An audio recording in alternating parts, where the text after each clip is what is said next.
ancien miracle eucharistique reconnu par l'Église. Et c'est donc un signe que l'Église vénère depuis plus de 12 siècles, car le miracle remonte au 8e siècle, à une époque troublée. Les controverses sur les images et profondément les doutes sur la présence réelle du Christ dans l'Eucharistie secouaient alors les chrétiens. Et dans un monastère tenu par les moines basiliens, un prêtre célébrait la messe. Donc c'est parce que tu l'as le vers ta riche. Il doutait, le prêtre. Il croyait bien sûr dans la foi, mais comme beaucoup de prêtres ou de fidèles encore aujourd'hui, il traversait une période de lutte intérieure. Est-ce vraiment le corps du Christ que je tiens dans la main? Est-ce vraiment son sang dans le sacrement? Et c'est précisément au cœur de ce doute que Dieu a répondu. Au moment de la consécration, l'hostie qu'il tenait entre ses mains s'est transformée en chair réelle. Et le vin du calice est devenu du sang réel. Alors le prêtre, bouleversé, l'a montré aux fidèles. Et ces reliques ont été conservées jusqu'à aujourd'hui dans le sanctuaire que nous allons visiter. Et nous allons pouvoir donc vénérer les reliques de ce miracle eucharistique. Donc ce qui est frappant, c'est que ces reliques ont traversé 12 siècles sans se détériorer. Dans les années 70, deux scientifiques italiens, un professeur d'anatomie et un professeur d'histologie, ont été chargés par l'Église, donc les autorités ecclésiastiques, de les analyser. Et ils ont travaillé selon les méthodes modernes. Et donc la chair s'est révélée être un tissu cardiaque humain du myocarde. Et le sang a été analysé comme du sang humain de groupe AB, le même groupe sanguin qui se trouve sur le linceul de Turin par exemple. Et aucun conservateur n'a été retrouvé dans les échantillons analysés. Ces analyses scientifiques ont donc confirmé que nous sommes bien en présence de quelque chose d'inexpliqué et d'inexplicable. Un miracle, quoi. Alors, quel est le sens de cet événement pour l'Église? Depuis les origines, l'Église enseigne que Jésus est présent réellement et substantiellement dans l'Eucharistie, son corps, son sang, son âme et sa divinité. Ce miracle est comme une fenêtre ouverte sur cette réalité invisible. Dieu, dans sa pédagogie, permet que parfois ce mystère se rende visible pour soutenir ses enfants dans des périodes de doute, pour soutenir la foi chrétienne. Saint Thomas d'Aquin disait que ces miracles sont des secours à notre faiblesse. Ils ne sont pas indispensables à la foi, mais ils nous aident à ouvrir les yeux. Mais allons plus loin. Quand nous contemplons un miracle eucharistique comme celui de Lanciano, nous ne sommes pas seulement invités à reconnaître la présence réelle du Christ, nous sommes aussi appelés à comprendre ce que le Seigneur désire faire en nous, dans notre vie quotidienne. Alors là, je rajoute ma petite référence à la divine volonté.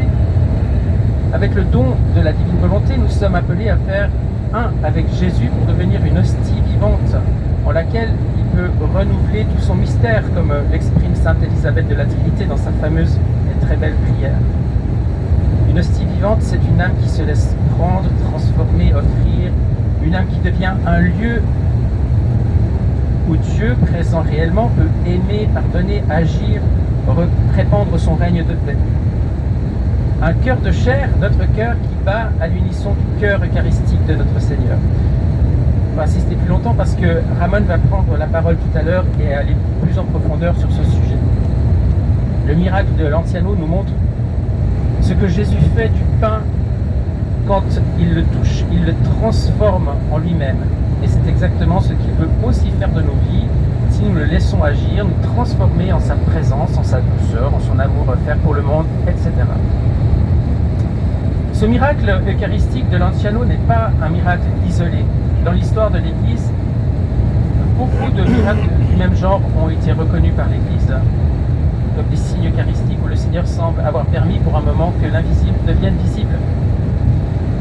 Quelques exemples, le miracle de Bolsena Orvieto au XIIIe siècle. Je ne sais pas si vous en avez entendu parler, mais il est très important puisque c'est à peu près la même histoire. Un prêtre aussi en proie au doute vit l'hostie saignée sur son corporal.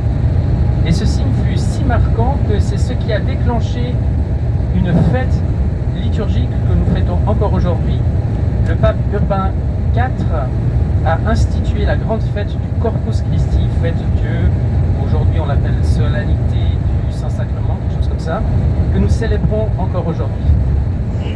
Il y a aussi, alors celui-là je ne le connaissais pas avant cette petite recherche pour le topo, le miracle de Sienne en 1730, où plus de 200 hosties oubliées dans un coffre après un vol ont été retrouvées plusieurs jours plus tard, et elles auraient dû se décomposer comme n'importe quel pain, mais pourtant, presque 3 siècles plus tard, elles demeurent intactes.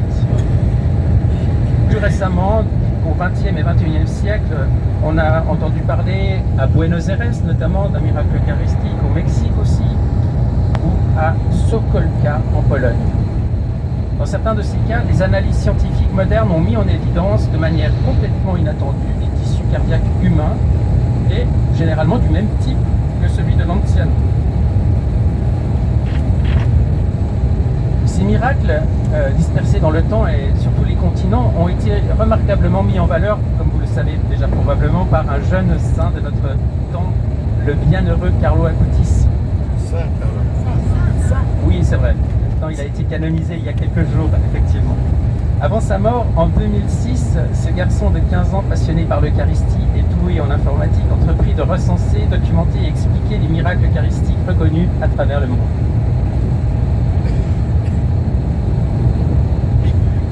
Malgré toute cette richesse de miracles à travers les temps et les continents, ce qui rend Lanciano unique, c'est son ancienneté d'abord, la continuité ininterrompue de sa vénération au cours des siècles et le fait que les reliques elles-mêmes aient été conservées depuis le 8e siècle. C'est un fil direct entre nous et les premiers siècles de l'Église. Quand nous entrerons dans le sanctuaire, nous verrons la chair et le sang exposés dans un ostensoir. Le sang est coagulé en 5 fragments que la tradition lit comme un rappel des 5 plaies du Christ. Et en voyant cela, il ne s'agit pas d'être spectateur d'un phénomène étrange, il s'agit plutôt de laisser ce signe rejoindre notre cœur, car ce miracle ne nous dit qu'une seule chose, le Christ se donne réellement, il se donne totalement et continue de se donner à chaque messe. Finalement, chaque messe est un miracle eucharistique en soi, même si nous ne le voyons pas. Je crois que je vais m'arrêter là et laisser la parole. Ah oui, non, je vais quand même faire ma conclusion. Alors que nous nous préparons à ce pèlerinage, demandons la grâce d'approfondir notre foi eucharistique, de renouveler notre amour pour la messe et de laisser ce signe ancien raviver en nous la joie de croire. Voilà ce que nous allons découvrir à Lanciano, non pas un objet du passé, mais un appel vivant à entrer plus profondément dans le mystère de l'Eucharistie. Et à cet égard, le Père Ratti vous fait savoir qu'il a réalisé un livret titré Eucharistie et guérison, dans lequel il développe le sujet et présente des témoignages, notamment en particulier sur le thème « Pourquoi on parle de présence réelle ?» et qu'est-ce que cela signifie. Voilà, je passe la parole à Ramon. Gauche. Les médecins qui ont analysé le miracle eucharistique de Lanciano ne savaient pas que c'était d'où venait le tissu qu'ils analysaient. Ils étaient anatomopathologistes et pas anatomie, c'est anatomopathologiste et histologiste. Donc les médecins qui étudient les tissus. Et en fait, en étudiant les tissus au microscope, on peut parfaitement savoir d'où ça vient. Donc c'est du myocarde, du muscle, du ventricule gauche. Le ventricule gauche est d'où sort notre sang oxygéné. Le cœur est une pompe, mais voilà, donc c'est très parlant aussi de façon symbolique et pour notre foi. C'est d'où sort le sang oxygéné qui nourrit chacune de nos cellules. Ce sont également des cellules où il y a en fait, on peut considérer que c'est un homme qui a énormément souffert. On voit, et c'est un cœur qui est vivant, c'est-à-dire qu'en fait il y a encore des globules blancs et donc ça n'est pas un tissu mort, mais c'est un tissu d'un homme vivant du groupe AB négatif, donc toujours le même groupe sanguin qu'on retrouve linceul, etc. Et à Buenos Aires, quand le pape François était évêque, c'était une hostie profanée qui a été retrouvée au seuil de l'église. Le prêtre l'a mise dans un verre d'eau et l'a rangée dans le tabernacle, et plusieurs jours après, cette hostie s'était transformée en en chair.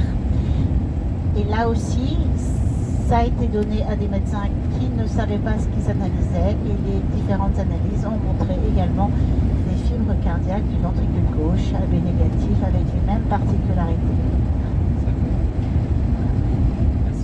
Merci. J'ai oublié les 5 fragments dont Philippe a parlé. Ils se sont rendus compte qu'ils avaient en fait le même poids moléculaire, le même poids, et que la totalité des 5 fragments avait exactement le même poids. Donc c'est ce que dit dans Thomas d'Aquin qui dit que dans une partie de l'hostie ou dans la totalité de l'hostie, il y a Jésus tout entier. En fait, c'est ça. En fait, il y a voilà, si je communie à une parcelle, j'ai communié à tout. En fait, les 5 parties sont d'abord totalement égales entre elles, le même poids, et la totalité des 5 a également le même poids. Voilà, c'est pas une somme en fait unique. Ouais, donc ça c'est déjà un miracle en soi alors. Incroyable. Merci infini. Bonjour, nous sommes arrivés à Lanciano. Malheureusement, j'ai plus beaucoup d'énergie sur mon téléphone, alors il y aura peu d'images. Mais j'essaierai quand même de prendre les endroits les plus intéressants. À tout à l'heure.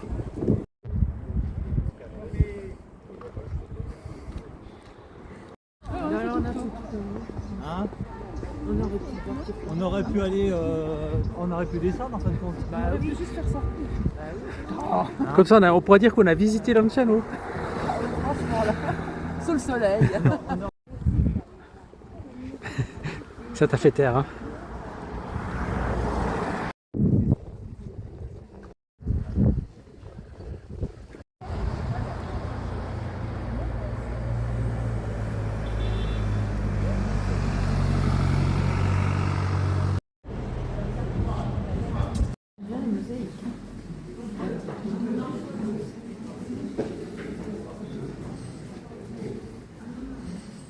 Voilà, comme ça.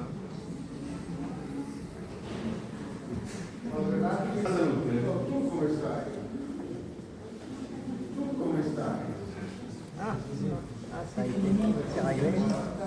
Ça a été racheté par la Suisse. Ah oui, il n'y a plus.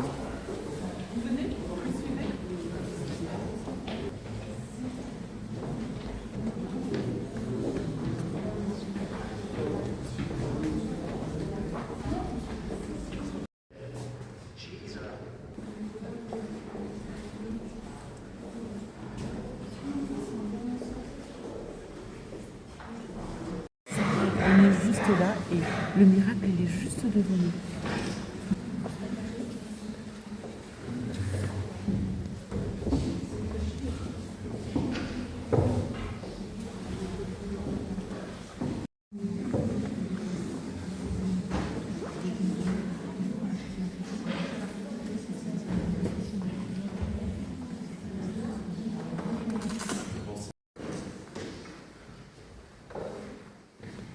Comme nous avons imprévu, on a prévu, voir à Seigneur. Et compte tenu du fait que nous soyons tous ensemble ici, il y a eu ce miracle eucharistique qui existe à chaque messe, eh bien nous avons, regardez comme c'est beau, messe votive de la très sainte Eucharistie en français. Alors, hein, je voulais dire en italien, je ne vais pas vous baptiser. Rends grâce au Seigneur pour le bien qu'il m'a fait. Je tiendrai mes promesses au Seigneur, oui, devant tout son peuple. Il en coûte au Seigneur de voir mourir les siens. Je rends grâce au Seigneur pour le bien qu'il m'a fait. Ne suis-je pas, Seigneur, ton serviteur, moi dont tu brisas les chaînes? Je t'offrirai le sacrifice d'action de grâce, j'invoquerai le nom du Seigneur. Je rends grâce au Seigneur pour le bien qu'il m'a fait. Nous avons le temps, chers amis, chers frères et sœurs en Jésus-Christ, parce que tout à l'heure, le monsieur m'a demandé combien de temps la messe, j'ai dit 3 heures. La Trinité. C'est trois, toujours. Mais je commencerai par la deuxième lecture. Frères et sœurs, moi, Paul, je vous ai transmis ce que j'ai reçu de la tradition au sens biblique. Pas la tradition, comme disait le pape Pie XI, j'aime tellement pareil qu'il aurait dit, j'aime tellement la tradition que j'en crée une tous les jours. Vous voyez que chez les ratis, il y a l'humour. Bon, là, alors, j'ai reçu de la tradition qui vient du Seigneur. Donc, c'est quelque chose, une réalité qui a à nous transmettre, sachant que la source, c'est le Seigneur. Pas ce que je pense être le Seigneur. Tradition. Donc, même en catéchuménat, il y a l'aspect de tradition, c'est-à-dire qu'on transmet le Notre Père. Voilà, tradition. Transmettre le Notre Père. Qui vient du Seigneur. La nuit même où il était livré, c'est-à-dire que la nuit, puissance des ténèbres. Et c'est là où les ténèbres vont mettre la main sur notre Seigneur Jésus-Christ. Il était livré, c'est-à-dire qu'il s'est livré lui-même, Dieu l'a livré, c'est-à-dire qu'il l'a déposé à notre responsabilité. Il l'a déposé, comment dirais-je, à notre bon vouloir, à notre, comment vous diriez, volonté humaine. Mais il est livré, c'est-à-dire à vous de voir, à vous de penser, à vous de faire. Qu'allez-vous faire de Dieu? Jésus-Christ étant vrai Dieu, puisqu'il est né de l'Esprit Saint, et vrai homme, puisqu'il est né de la chair, de la Vierge Marie et du sang de la Vierge Marie. Le Seigneur Jésus prit du pain, la nourriture de base, puis ayant rendu grâce, comme vous le faites à chaque repas, il le rompit, c'est-à-dire que là, c'est déjà le geste où Dieu, Jésus-Christ, vrai Dieu et vrai homme, va être rompu, brisé, cassé. Il annonce ça. Il prit du pain, il le rompit et dit « Ceci est mon corps ». Il ne dit pas « Ceci représente mon corps » ou « Ceci symbolise mon corps ». Il dit « Ceci est mon corps ». Est, du verbe être. Je suis. Dit Jésus, pas le Padre, Jésus. Ceci est mon corps, qui est pour vous. Donc, c'est le sens eucharistique. Être pour. Un des sens de l'Eucharistie. Ce corps qui est le mien, dit Jésus, il est pour vous. Qu'allez-vous en faire? On va le crucifier. À chaque fois que nous commettons un péché, nous crucifions encore Jésus-Christ.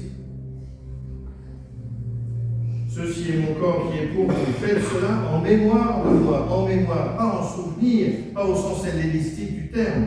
La mémoire. Je me souviens de. Non.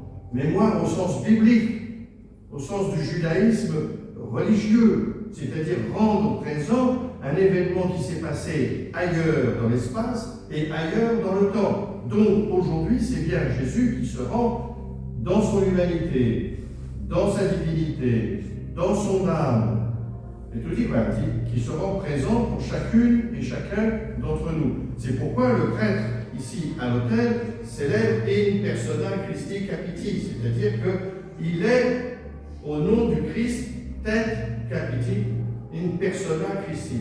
Ce n'est pas un narratif, on s'en moque, enfin non, pas trop, mais, je vous remercie, mais c'est le Seigneur Jésus. Ceci est mon corps qui est pour vous, faites cela en mémoire de moi. Donc il s'agit, on n'est pas au 11 novembre, puisque nous, le novembre, on fait 11 ans, où on rallume la flamme. Et on se souvient d'eux, en mémoire de nos défunts. Non. Après le repas, il fit de même avec la coupe, donc le pain et le vin. Cette coupe est la nouvelle alliance en mon sang. L'importance de la dévotion au précieux sang. Quand quelque chose ne va pas, ou vous sentez, faites une litanie, priez une litanie au précieux sang. Seigneur, que ton sang me lave, m'enveloppe et irrigue tout l'intérieur de mon corps, de mon âme et de mon esprit, l'anthropologie ternaire, selon saint Paul. Il fit de même avec la coupe en disant cette coupe est celle de la nouvelle alliance. nouvelle et éternelle. Petit à petit, au fur et à mesure du développement depuis Adam, n'est-ce pas, Adam et Ève, que nous connaissons bien, bien depuis Adam et Ève, le Seigneur ne cesse de renouveler son alliance, sans arrêt, sans arrêt. Et celle-ci, c'est la dernière et définitive, c'est la grande alliance. Et cette alliance, elle est en son sang, cette alliance en mon sang. Donc, dans un sacrement de mariage, dans le sacrement de l'ordre, ou dans ma vie baptismale du sacrement de baptême, si mon alliance avec le Seigneur est rompue par mon péché, Seigneur, par ton précieux sang, viens revivifier, irriguer le sacrement et mon alliance. Chaque fois que vous chaque fois que vous en boirez, faites cela en mémoire de moi, c'est-à-dire qu'à chaque fois que je vais manger et boire le corps et le sang du Christ est là en moi. Je suis un tabernacle. Donc, inutile de dire que les homélies sont longues, si c'est pour ensuite, après la messe, bavasser pendant 3 quarts d'heure sur le parvis, en attendant d'aller à la pâtisserie, manger une religieuse en un éclair.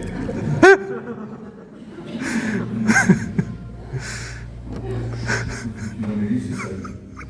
Ainsi donc, chaque fois que vous mangez ce pain et que vous buvez à cette coupe, vous proclamez la mort du Seigneur jusqu'à ce qu'il vienne. Oui, je l'ai déjà dit 1000 fois au moins. On verra en 2e semaine. Mais nous sommes rendus présents. Faire mémoire, c'est rendre présent et être rendu présent au jeudi saint, au vendredi saint, au samedi saint à la descente aux enfers et au dimanche de la résurrection. Le Triduum pascal, si je puis me permettre de m'exprimer ainsi, nous le vivons à chaque messe. Ça va? Ça va? Oui, Père. Amen. Jésus parlait du règne, c'est le Saint-Évangile. Jésus parlait du règne de Dieu à la foule. Donc la foule, c'est encore un peu anonyme. Ce qui n'est plus anonyme, c'est le peuple. Faites-vous partie de la foule? Ou souhaitez-vous, désirez-vous faire partie du peuple de Dieu? Je vous laisse répondre. Le règne de Dieu, Jésus parlait du règne de Dieu à la foule et il guérissait ceux qui en avaient besoin. Il ne me guérit pas parce que j'estime en avoir besoin, mais il guérit ceux qui en avaient besoin, que lui estime avoir besoin de tel ou tel type de guérison. Ah, mon Père, bonsoir Raphaël, donc vous avez l'abonnement gratuit à la chaîne YouTube. Ding ding, la pub est finie. Bon, ceux qui en avaient besoin, mon Père, je viens parce que je vais demander ceci. Non, arrêtez, ne soyez pas crispés, ce qui est humainement compréhensible et légitime, bien sûr. Mais ne soyez pas crispés sur votre besoin immédiat. Le Seigneur sait mieux que vous, sait mieux que moi je ne sais pas. Mais le Seigneur sait mieux que vous et sait mieux que moi ce dont vous avez réellement besoin pour la vie éternelle. Parce que le but c'est ça, n'est-ce pas? Le baptême, c'est je suis plongé dans la mort et la résurrection du Christ pour la vie éternelle. C'est ça le baptême. Le baptême, c'est pas un coup de tampon sur un passeport parce que je fais partie d'une assoce. D'ailleurs, une assoce dont je ne paye jamais la cotisation, c'est pourquoi on l'appelle le dernier de l'Église. Ça, c'est... Les 12 s'approchèrent de lui et lui dirent, intéressant la démarche, et nous avons toujours une chose à faire, c'est nous approcher. Il ne veut pas faire sans nous, le Seigneur. Il nous demande, il s'approche de nous et il nous appelle à nous approcher de lui. Les 12 s'approchent de lui et lui dirent, renvoie cette foule, ils pourront aller dans les villages et les fermes des environs pour y loger et trouver de quoi manger. Ici, nous sommes dans un endroit désert. On se croirait en Bretagne, nous sommes dans un endroit désert. Mais, vous voyez, c'est la volonté humaine. Je ne sais pas pourquoi je parle de volonté. C'est la volonté humaine qui fait que, voilà, on est tous des cartésiens. Surtout Descartes à l'époque, bon, ça c'est pas grave. Bon, mais on est tous, voilà, on raisonne, on est des pros, on est des professionnels. On sait qu'on ne va pas pouvoir nourrir tout le monde. Voilà, donc, alors qu'est-ce qu'il faut faire? Ouais. C'est aussi une marque d'attention, c'est une marque de charité. Les 12 disent il faut les renvoyer. Il faut les renvoyer. Ils ont raison, humainement. Mais il n'y a pas que l'horizontalité de la croix. Maintenant, essayons de vivre la verticalité. Mais Jésus leur dit, donnez-leur vous-même à manger. Ah, Jésus a institué au jeudi saint le sacerdoce ministériel, puisque nous tous, vous partagez le sacerdoce commun, les fidèles, mais il en a pris quelques-uns pour servir tous. On est là pour servir, je suis là pour vous servir. Attention, il y a marqué serviteur et pas larbin. Donnez-leur vous-même à manger. Donc, c'est au prêtre à vous donner à manger. Vous comprenez pourquoi il faut prier pour les prêtres? Surtout pour la sanctification, parce que j'ai un sacré boulot à faire, un sacré chemin à parcourir, sacré chemin. Alors, donnez-leur vous-même à manger, c'est vous les prêtres. Alors, c'est les évêques, successeurs des apôtres, mais voilà, les prêtres, c'est à vous de leur donner à manger. Quel type de nourriture? Une nourriture solide, le corps et le sang du Christ. Une nourriture spirituelle, les enseignements. L'enseignement, me disait un évêque dominicain, un de mes anciens évêques dominicains, l'enseignement est la première des miséricordes. L'acte de miséricorde premier, c'est l'enseignement. Donnez-leur vous-même à manger. C'est un pouvoir spirituel et une charge des prêtres. Donnez-leur, voilà, votre travail, les gars, c'est ça. Ils répondirent. Évidemment, humainement, ils ne sont pas la dernière, c'est des pécheurs, ils connaissent le concret. Nous n'avons pas plus de 5 pains et 2 poissons. J'aime beaucoup une lecture symbolique que je fais, que je vous propose, vous en ferez ce que vous voudrez. Les 5 pains, c'est le Pentateuque. Prenez ce qui est contenu de la paix, l'Ancien Testament, mais le Pentateuque, les 5, et les 2 poissons, horizontal et vertical, mais les 2 poissons.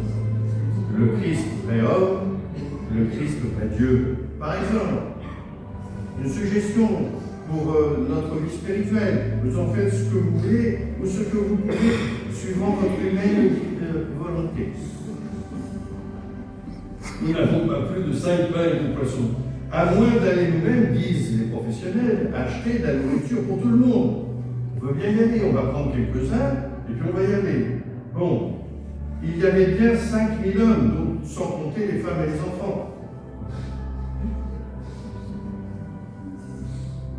Il y avait bien 5000 hommes. Jésus dit à ses disciples, c'est toujours aux siens. D'abord, c'est pourquoi nous avons, nous, les disciples, mais nous, les prêtres, a fortiori, nous avons toujours à aller au pied du Christ, à la parole, comme on sait nos journées par ce grand temps de Lectio Divina, par exemple. Vous voyez, il y avait, Jésus dit à ses disciples, faites-les asseoir par groupe de 50. 50, on a compris, pareil, même symbolique, hein, par groupe de 50.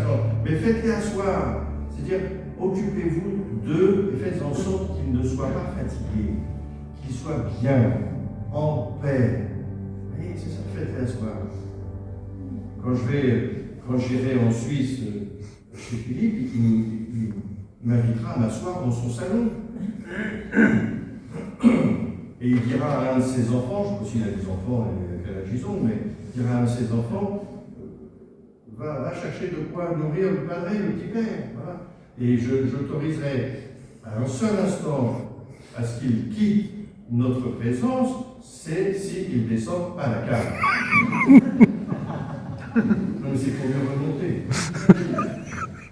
Oui, parce que souvent, quand on est invité, moi j'ai la chance d'être très peu invité, quand on est invité, et bien, voilà, et puis les gens sont partis. Ils sont à la cuisine, ils sont à la... Vous imaginez, ici, transposons, on célèbre la messe, et puis on va... Mais non, il faut rester auprès de Jésus. Vous recevez le Seigneur, il faut rester avec lui et papoter. Normalement, c'est minimum 10 minutes quand même. Hein. On a le temps, on a l'éternité pour nous, les baptisés. Faites-les asseoir par un groupe de 50. Ils obéirent. Donc, il faut que j'obéisse au Seigneur. Ils obéirent et firent asseoir tout le monde. Jésus prit les 5 pains et les 2 poissons, je ne reviens pas, et levant les yeux au ciel. C'est-à-dire qu'une bénédiction, ce n'est pas un rite, c'est une attention. Et c'est le fait d'être tourné vers le Père. L'importance du Père, c'est lui qui est le Créateur, les yeux tournés au ciel. Il les bénit, les 5 pains, c'est-à-dire qu'il appelle la bénédiction pour que ces pains soient bénis, c'est-à-dire soient chargés de la force spirituelle du Père. Il les rompit, pareil, comme lui-même son corps va être rompu. Il les rompit et les donna à ses disciples pour qu'ils les distribuent à tout le monde. Voilà aussi la charge, la responsabilité du prêtre, de prendre la nourriture auprès du Seigneur et de la distribuer. C'est pas aux gens de venir la chercher, pas de venir la chercher ici, mais de venir la prendre. C'est ton prêtre qui l'a donné, c'est sa responsabilité. Pour bien signifier, c'est pas une question d'orgueil, qu'on entend des discours, et ça. Non, pour bien signifier que ça ne vient pas de moi. Je me suis communié, je me suis baptisé. Non, mon gars, tu as fait et tu as reçu ta première communion, ta première des communions. Évidemment, pas la première communion, la première des communions. Ça va? Oui. Levant les yeux au ciel, il les bénit, les rompit et les donna à ses disciples pour qu'ils les distribuent à tout le monde. Tout le monde. Tous mangèrent à leur faim et on ramassa les morceaux qui restaient. Cela remplit 12 paniers, les 12 tribus d'Israël, les 12 apôtres et tout y quoi. Tutto bene? Si. Il y en a un qui suit. Amen, fiat. Stronie internetowej sam opracował. I także my jako parafenie znowu niedawno mieliśmy taką możliwość w internetu, gdzie były opisy wszystkich cudów Eucharystii.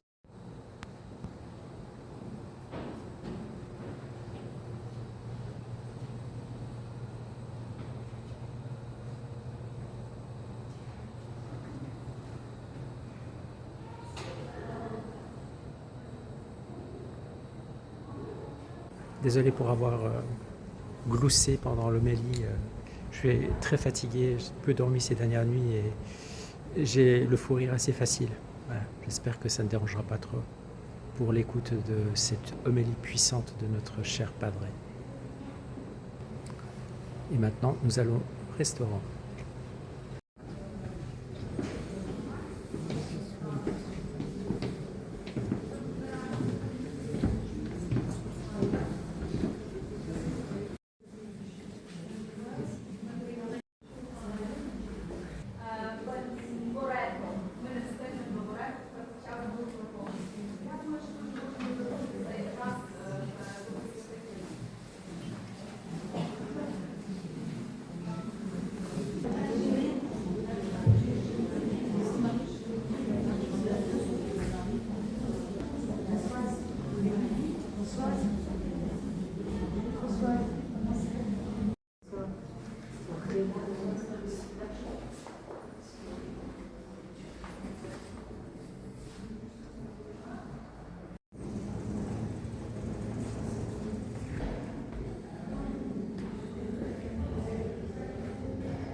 This part I have not been.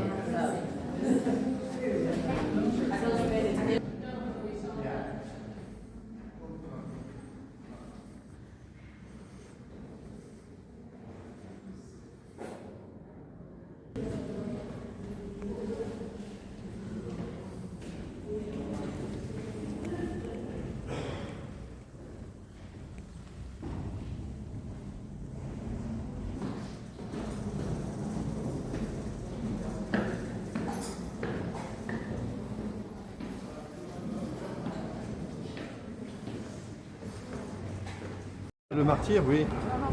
Non, non, c'est vous qui lancez les flèches.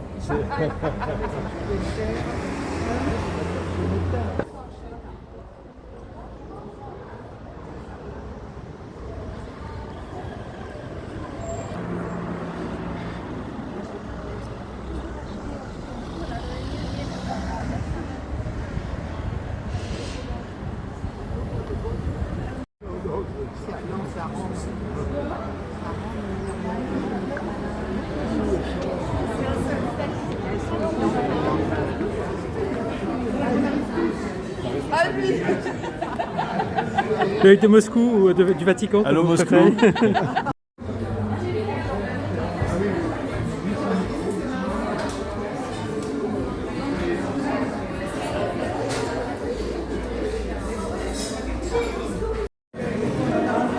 Ah ouais. Ciao. Ciao, ciao. C'était bon, hein? Surtout la lasagne, hein?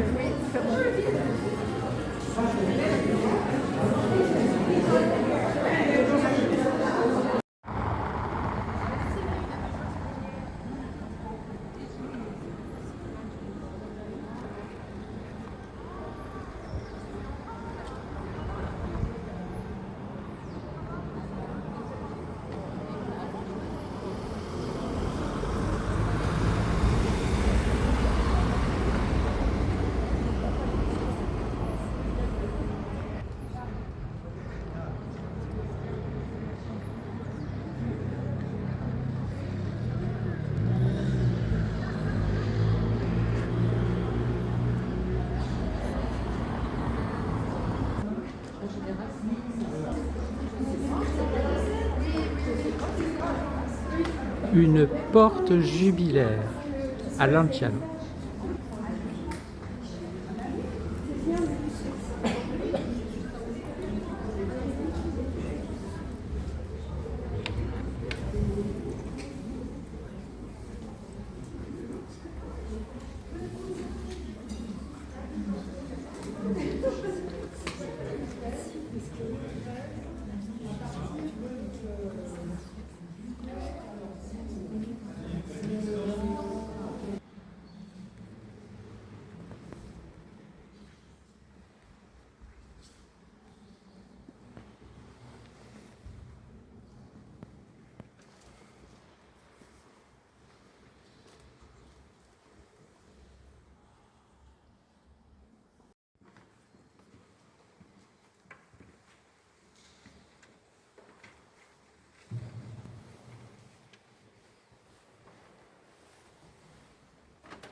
Surprise, mon frère.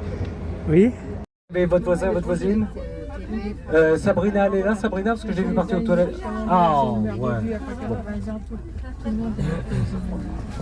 Siège à côté du chauffeur. Ouais, j'ai monté le sac là-haut. Ton sac, à ta gauche, regarde, regarde, regarde. Voilà, t'es dessus.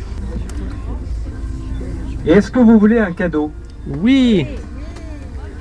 Je vais vous dire une chose, sœurs et frères, je suis un petit peu embêté parce que je suis obligé de me dévoiler dans quelque chose qui est très particulier. Attends François, s'il te plaît, merci. Oh, oui. Okay. Après, ce que vous voudrez, c'est apprendre avec réserve, avec des pincettes, d'accord? On est bien d'accord? Ça va. Vous allez comprendre pourquoi je vous dis ça. Parce que j'y pensais absolument pas. Il arrive que, vous savez ce qu'on appelle d'émotion? Oui. Bon, nous étions quand nous étions devant le... Comment vous appelez ça? Le miracle de l'hostie. Le miracle de l'hostie. Petit message de notre Seigneur qui concerne tout le groupe. C'est pour ça que je dis c'est un cadeau. Mais je suis obligé de vous le dire parce que ça concerne tout le groupe. Jésus te dit, mon fils bien-aimé, réjouis-toi. Voici que je désire t'enseigner. C'est arrivé au moment où nous étions là-bas, d'accord? On est d'accord, hein? Oui. Je viens de le découvrir. Voici que je désire t'enseigner une grande merveille, capable de réchauffer et d'élargir les contours de ton cœur et de celui de tes frères et sœurs. Votre cœur, je l'ai façonné par mes gestes d'amour afin qu'il soit à l'image et à la ressemblance du mien et qu'il m'aime comme j'aime. Je n'ai choisi aucun autre moyen pour réaliser la vocation de l'homme, vivre en pleine union avec son Créateur. Écoute et sois attentif. Par ma grâce, mon fils, et vous tous, mes enfants que je chéris, vous êtes introduits dans ce lieu très saint, digne de toute vénération. Contemplez ce miracle eucharistique. Il est un signe puissant d'espérance. Tutto bene, andiamo. Ok. Contemplez ce miracle eucharistique. Il est un signe puissant d'espérance pour l'homme pécheur.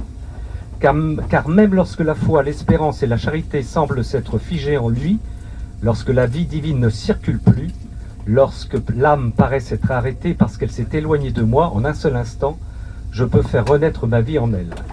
Non seulement je lui rends la vie, mais je lui communique encore les qualités de ma propre vie, afin de la rendre participante de mes attributs divins, selon la mesure qu'elle peut recevoir et que ma grâce lui accorde. Un seul regard vers moi, une seule parole, un seul battement de cœur tourné vers moi, et j'accours pour solder le désir de l'âme et la conduire vers ce miracle. Qu'il n'y ait plus de désespoir, ni de tristesse, ni de doute en vous, chers pèlerins. C'est écrit, hein? La connaissance que je vous donne aujourd'hui est déposée en vous comme un trésor. Partagez-la, partagez-la, afin que beaucoup soient réveillés, relevés, ramenés à la vie de ma divine volonté. Divinement, je vous aime et je vous bénis, je suis Jésus-Christ en gloire. Amen. Vous en faites ce que vous voulez. Amen. Gloire à toi, Seigneur. La source, alors, c'est Jésus parle aujourd'hui. C'est Jésus parle aujourd'hui, voilà. C'est quoi Jésus parle aujourd'hui? Donc j'ai réuni quelques informations là ces 2 derniers soirs et j'ai fait une petite synthèse hier soir de ce que j'ai pu lire de Véronique, du voile de Manopello et puis enfin avec un lien avec le livre du ciel. Donc je ne vais pas vous raconter en détail ce qu'est ce voile de Manopello, le minimum que j'ai pu trouver, mais aussi faire du lien donc avec Véronique et avec notre récit de Louisa. Donc d'abord, Véronique, c'est une figure un peu particulière, là, qui est fêtée le 4 février, mais elle n'apparaît pas dans les récits bibliques. Cette Sainte Véronique fait partie aujourd'hui de notre récit de la Passion, jusqu'à apparaître donc dans la 6e station du chemin de croix, mais elle n'est pas dans les textes bibliques. Donc selon Alatéia, là je suis allée chercher différentes informations, la tradition raconte qu'une jeune femme pieuse de Jérusalem, prise de compassion, aurait bravé la foule pour essuyer le visage du Christ alors qu'il montait au Golgotha, recueillant ainsi sur son voile l'image de la Sainte Face. Donc les évangiles n'évoquent pas cet épisode. La figure de Véronique n'apparaît qu'au 7e siècle dans les récits relatifs au Nouveau Testament et à la période qui l'entoure. Et à partir du 15e, Véronique devient populaire et les fidèles commencent à lui porter une véritable vénération. Et donc elle intègre le récit de la Passion et devient naturellement une figure traditionnelle du chemin de croix. Si son histoire est légendaire, son nom l'est également. Parce qu'à ses origines, on parle d'une femme pieuse de Jérusalem et c'est ensuite que le nom de Véronique lui a été donné. Et en fait, ce nom de Véronique, c'est seulement le voile qui l'exprime puisque ça signifie vraie icône, vera icona. Donc voilà pour l'introduction sur Véronique. Je m'en vais vers le voile de Manopello. Donc Manopello, c'est une petite commune italienne qui est à 190 km de Rome. C'est vraiment une petite commune de 7000 habitants. Donc nous allons être dans les Abruzzes. Donc ce voile est une image du Christ, mais imprimée sur un byssus. Alors le byssus, c'est un tissu particulier qui est fabriqué à partir de soie d'un mollusque bivalve, la Pinna nobilis, qui s'ancre dans les fonds marins et c'est ce qui lui permet de s'accrocher sur les fonds qui fait ces fils très très fins, puisque c'est vraiment plus fin que des cheveux, et qui fait des toiles de très très grande qualité, et ça a été utilisé autrefois pour faire des fibres d'exception et surtout utilisé par les personnages les plus illustres. Donc ce byssus c'est vraiment un tissu précieux. Donc ce voile de Manopello est petit, il fait 17 cm 5 sur 24 cm, il était plus grand à l'origine. Donc il est connu pour être arrivé à Manopello au début du XVIe siècle par un pèlerin inconnu qui aurait disparu sans laisser de trace après avoir apporté sa livraison à un certain père Giacomo Antonio Leonelli. Donc ce voile a été étudié à Bari, à l'université de Bari par Don Vittori dans la fin des années en 1997. Il a observé qu'il n'y avait aucune couleur et que ce tissu n'était ni peint ni tissé avec des fibres colorées. Et les techniques photographiques montraient que l'image pouvait être identique sur les deux côtés du voile. Donc voilà un peu déjà pour son caractère qui n'est pas banal. Donc la première hypothèse qui va se confirmer avec les autres textes que j'ai trouvés, c'est que ce voile de Manopello est l'image qui a dû se former lors de la résurrection et qui ne peut être que le suaire, le soudarion qui couvrait la tête du Christ, bien distinct des autres linges, du linceul et des bandelettes, que Saint Jean trouva roulés à part dans le sépulcre. Donc le voile de Manopello pour essuyer la face de Jésus, cette hypothèse ne tient pas, donc ça ne peut pas être le voile de Véronique. Il y a plusieurs raisons que j'ai trouvées dans plusieurs textes. Ce voile de Manopello, le Christ a les yeux ouverts, il ne semble pas souffrir et ses blessures semblent cicatrisées. C'est un visage de compassion, sans colère ni désespoir, avec des lèvres entrouvertes, comme pour saluer une noble nouvelle. Ça correspond mal au visage du Christ tel qu'on peut l'imaginer sur le chemin de croix, souffrant, ensanglanté et tuméfié.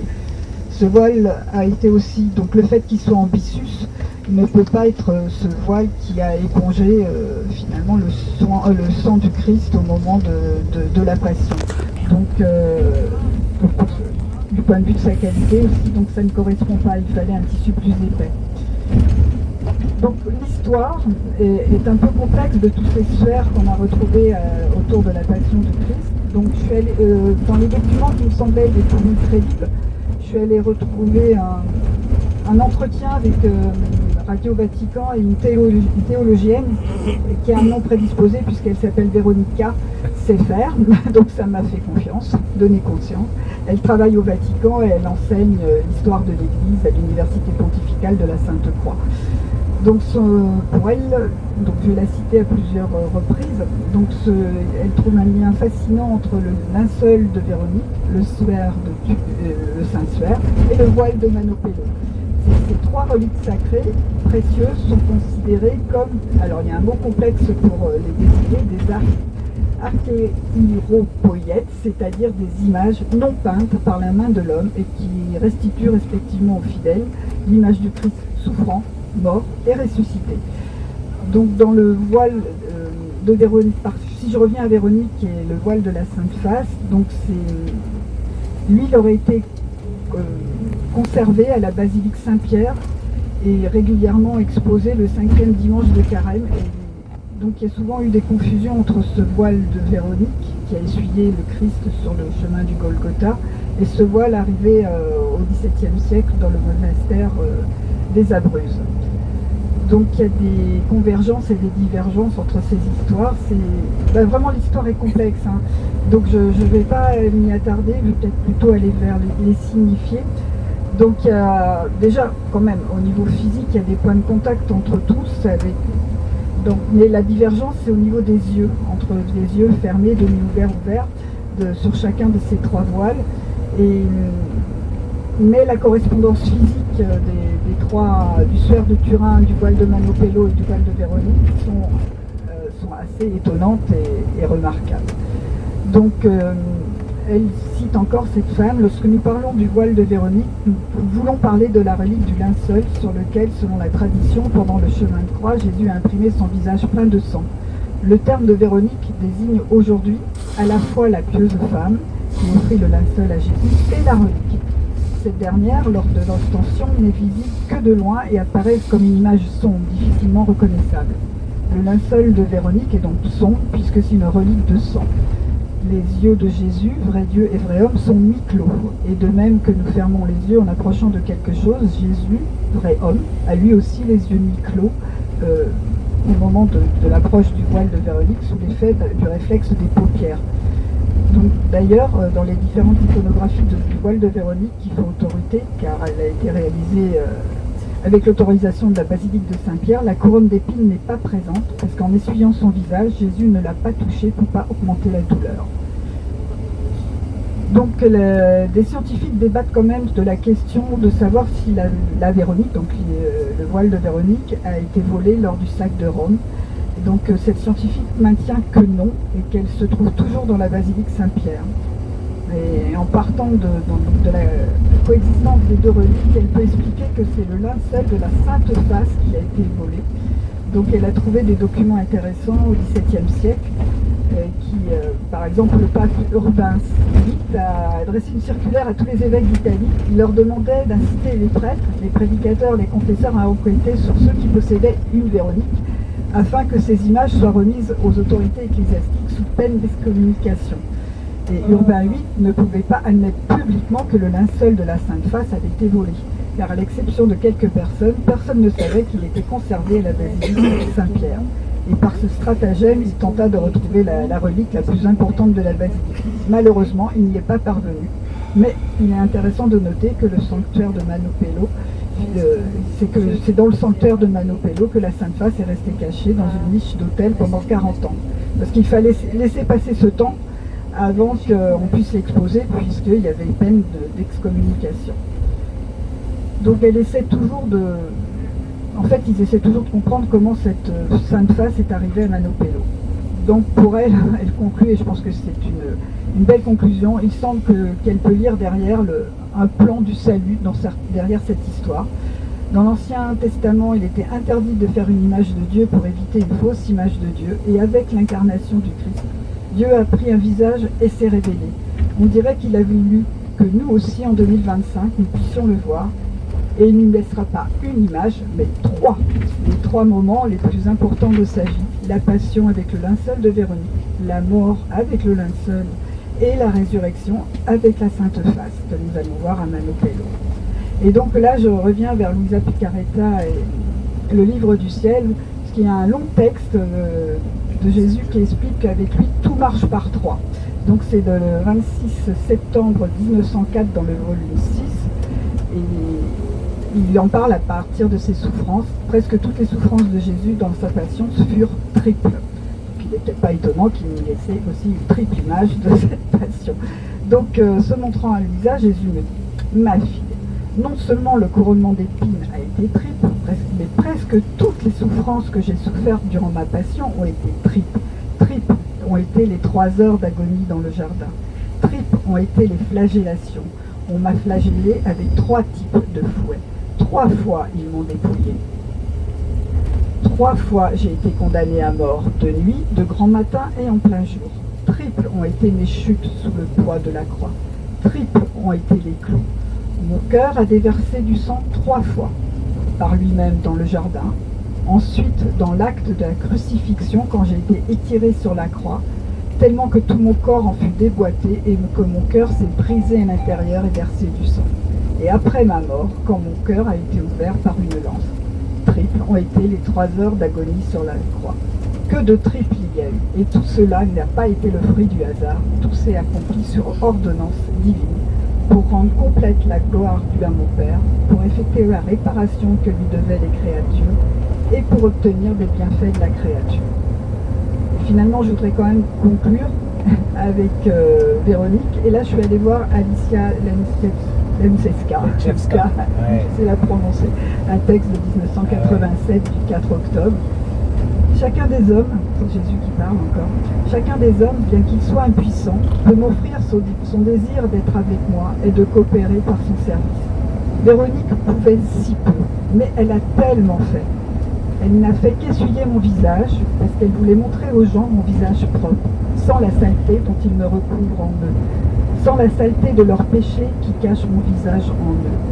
Elle seule, parmi beaucoup, a fait preuve du plus grand amour et du plus grand courage. C'est pourquoi mon visage est resté en elle, sur ses mains et sur son cœur. Je me suis donné à elle pour qu'elle soit mon témoin. Demandez-vous à quoi ressemble mon visage en vous. Je suis venu dans les âmes et je m'y trouve. À quoi y ressemble mon visage? Est-il propre? Y voit-on les traces de coups, de bleus, de blessures, de la saleté, des crachats? Posez-vous cette question. Que chacun réponde combien il y a de courage et d'amour dans son cœur pour montrer aux autres mon visage en lui. Rappelle la référence. Alice Exvalska, le 4 octobre 1987 à 6h du matin, paragraphe 610. Vous savez tout. De Louisa.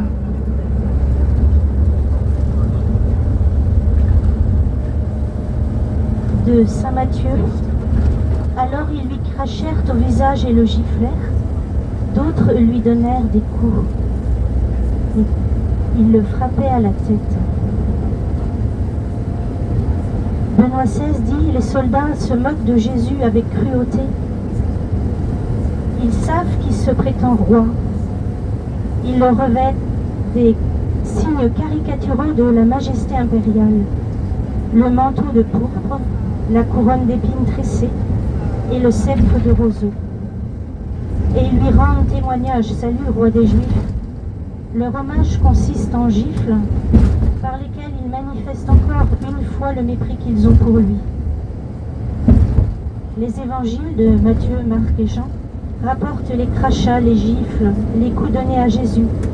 Le visage de l'homme du linceul, puisqu'on c'est en lien avec aussi le linceul de Turin, porte la trace des sévices. Une partie de la barbe a été arrachée. Le cartilage nasal a été cassé vraisemblablement par un coup de bâton. La couronne d'épines, généralement représentée comme une couronne tressée, est plutôt un casque d'épines brutalement enfoncé dans la tête du supplicié.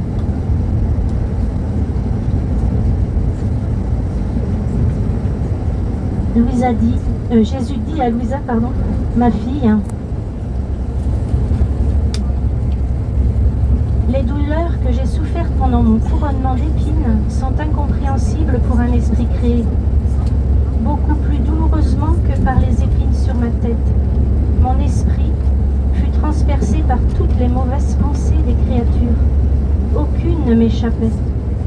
Je les sentais toutes en dedans de moi. Non seulement je sentais les épines, mais aussi le dégoût du péché que ces épines suscitaient en moi. 24 avril 1915, tome 11. Jésus, par mon amour et mes réparations, je veux te soulager des peines dont tu souffres dans ton couronnement d'épines.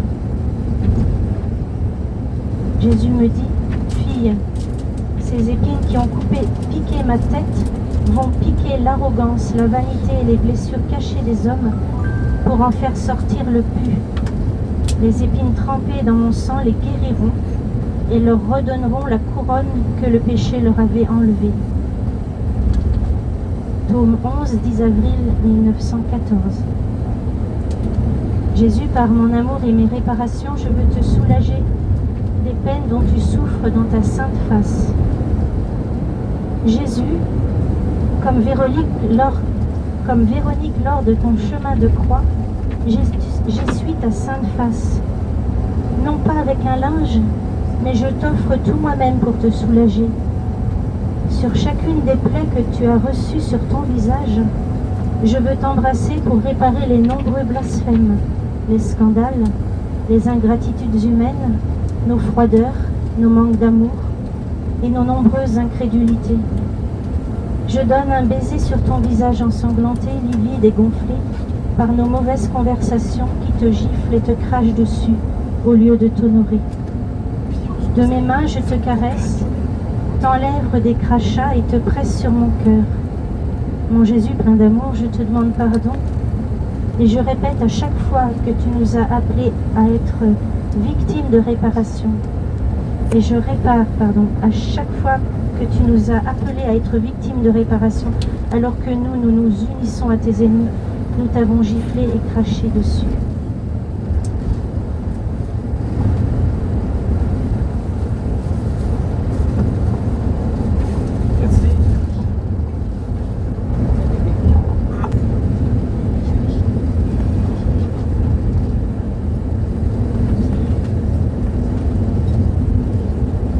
Merci beaucoup, Bénédicte.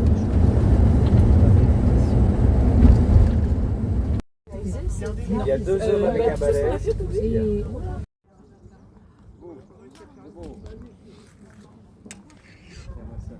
écrivent avec des papiers, c'est super. Et Videle Giovanni 2060. Jean, c'est Jean.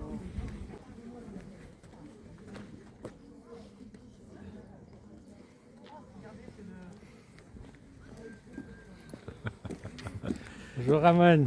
Salut frère. Merci pour le cadeau du car. Oui, magnifique, magnifique. C'est vraiment cadeau du Seigneur qui veille sur nous et qui, moi, ce qui m'a fait énormément plaisir, c'est qu'il offre ça à tout le monde. Ça, je trouve ça fabuleux. Parce que c'est un cadeau qui, en plus, c'est comme il dit, il dépose ça en nous, donc on en fait ce qu'on veut après.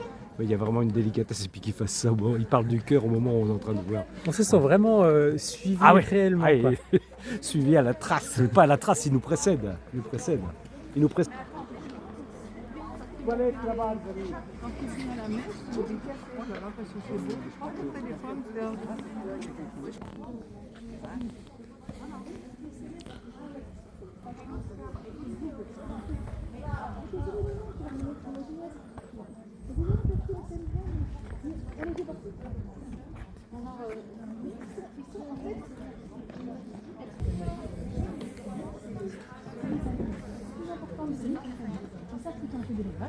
ils sont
Les yeux ouverts, ça correspond à la résurrection.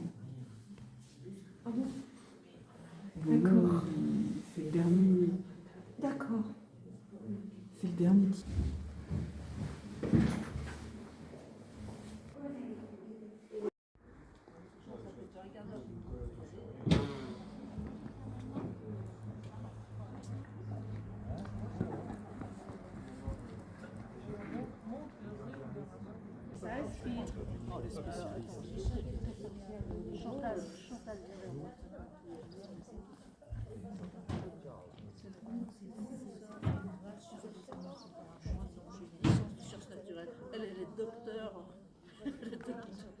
Que quand le Seigneur lui envoyait une croix, elle disait « Merci Seigneur, encore une gloire de plus pour moi sur le ciel ».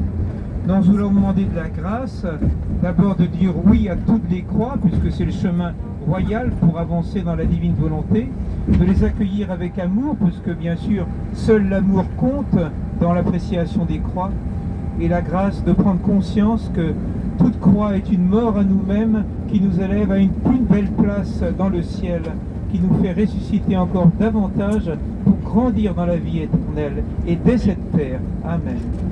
Notre Père qui es aux cieux des femmes, et Jésus, le fruit de vos entrailles, est béni.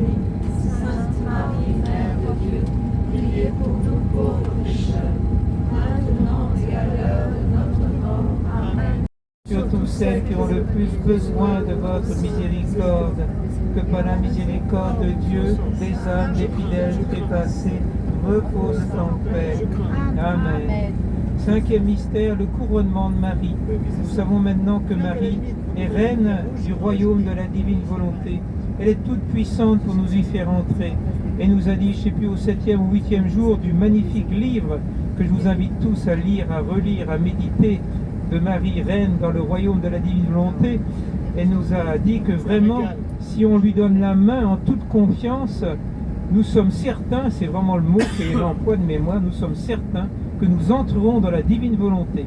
Donc ne regardons pas où nous en sommes, regardons uniquement Marie, donnons-lui la main, et elle nous conduira royalement dans son royaume Nous serons heureux d'être de petits rois et de petites reines pour la réjouir tellement, puisqu'elle dit bien que le royaume de la divine volonté sans nous, c'est un royaume triste où elle n'est pas heureuse, enfin entre guillemets, on se comprend.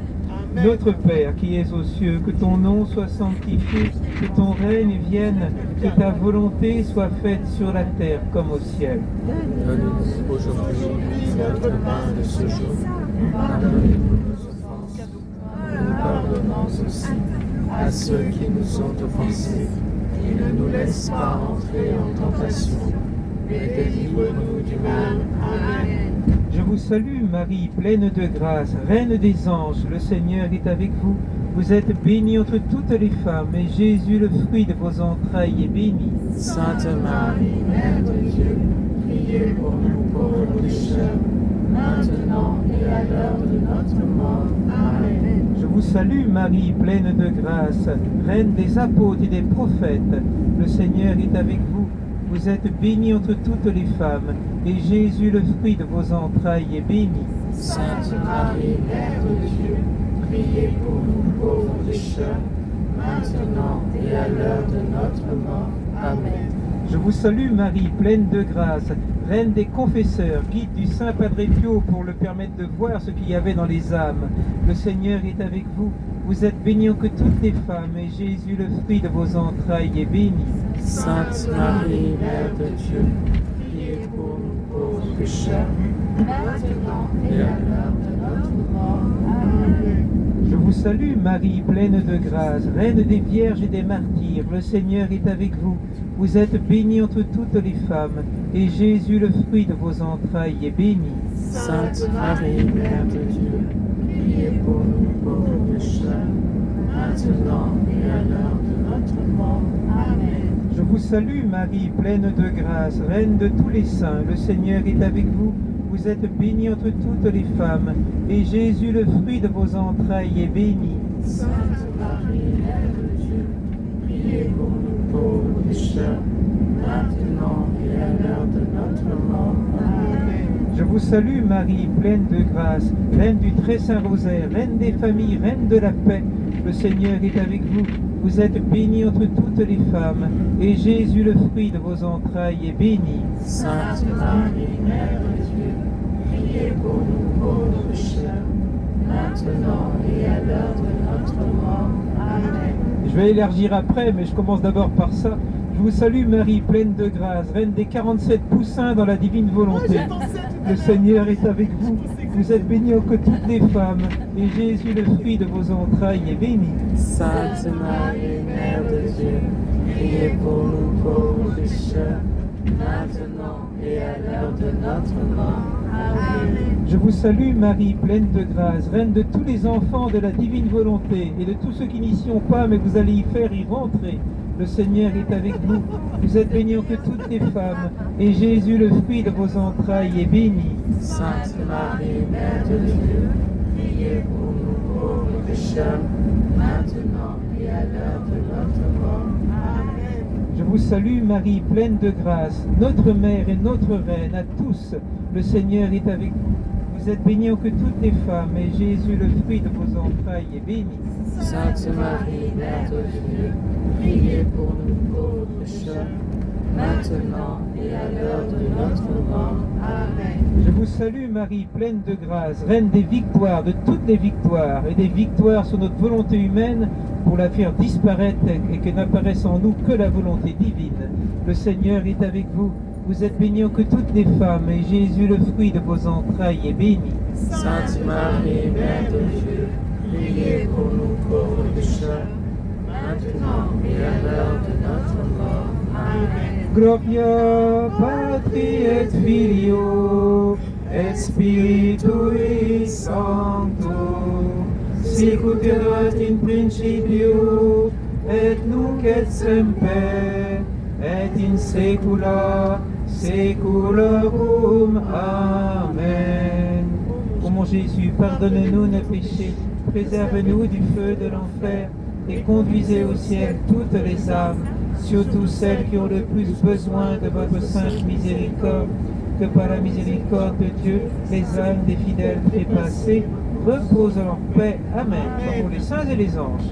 les saints et les anges en chœur glorieux chantent vos louanges ô Reine des cieux.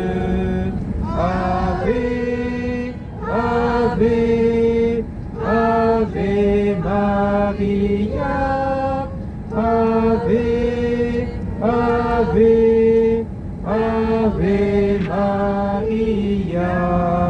Saint Joseph, Sainte Anne et Saint Joachim, Saint Padre Pio, Saint Hannibal, et un petit comité, même si on ne peut pas dire dans une église, donc Louisa, Saints anges gardiens. Veillez sur nous et achevez notre prière. Au nom du Père et du Fils et de l'Esprit. Amen. Amen. Soyez notre secours contre la neige, les embûches. Et donc, excusez-moi, comme personne n'a compris ce que j'ai dit l'autre jour sur mes cénacles, pourtant c'est des coefficients intellectuels assez élevés, et il y en a d'autres qui ont compris de travers ce matin, je ne vais pas citer qui pour ne pas la blesser, donc je vais dire ça en plus de raccourci. En fait, donc je fais un cénacle divine volonté, comme vous l'avez compris, 2 fois par semaine, le dimanche soir et le mardi soir. Ça dure 1 heure, de 20h30 à 21h30. Et ces cénacles se font par téléphone. C'est-à-dire que vous n'avez besoin de rien d'autre qu'un téléphone, ou un téléphone fixe chez vous, ou un téléphone mobile. Et c'est très simple pour y accéder. Il y a un numéro de téléphone, c'est pas le mien ni celui de personne, numéro d'une conférence téléphonique, c'est Free Conference Call. Et puis donc qui est gratuit, rassurez-vous, ça coûte rien. Et puis un code qui est toujours le même, depuis 2 ans il n'a pas changé. Et donc vous participez quand vous voulez. Alors l'avantage par rapport au Zoom, dans les Zooms vous savez que parfois vous pouvez cacher votre visage, c'est déjà pas mal. Mais là si vous dites rien, on ne sait même pas que vous y êtes. Donc vous pouvez en espion y assister pendant quelques semaines.